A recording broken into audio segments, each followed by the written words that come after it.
que vieram aqui. A festa do esporte mundial começou. Sei que querem se divertir, mas sua estadia o nosso povo pagou. Então te peço, amigo, num grito de socorro, preciso que me escute ao menos uma vez. Parece tudo lindo, mas não se engane não, embaixo do tapete ainda tem corrupção.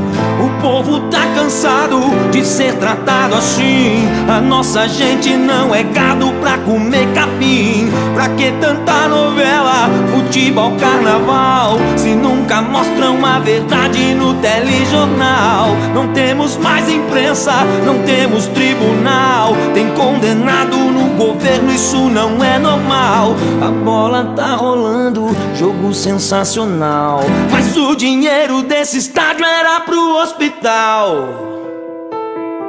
Gigante pátria, o solo és mãe gentil, ainda assim existe fome viva no Brasil. Gigante pátria, o que é que há então? Tem gente errando a conta na hora da divisão. Gigante pátria, o solo és mãe gentil, vamos pra rua protestar, vamos acordar Brasil.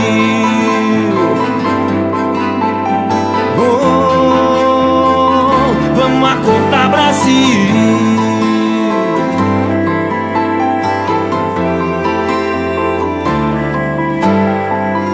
O povo tá cansado de ser tratado assim. A nossa gente não é gado pra comer capim. Pra que tanta novela, futebol, carnaval, se nunca mostram a verdade no telejornal? Não temos mais imprensa, não temos tribunal. Tem condenado no governo, isso não é normal. A bola tá rolando, jogo sensacional, mas o dinheiro desse estádio era pro hospital. Gigante pátria, o solo és mãe gentil, ainda assim existe fome viva no Brasil. Gigante pátria, o que é que há então? Tem gente errando a conta na hora da divisão. Gigante pátria, o solo és mãe gentil, vamos pra rua protestar, vamos acordar Brasil.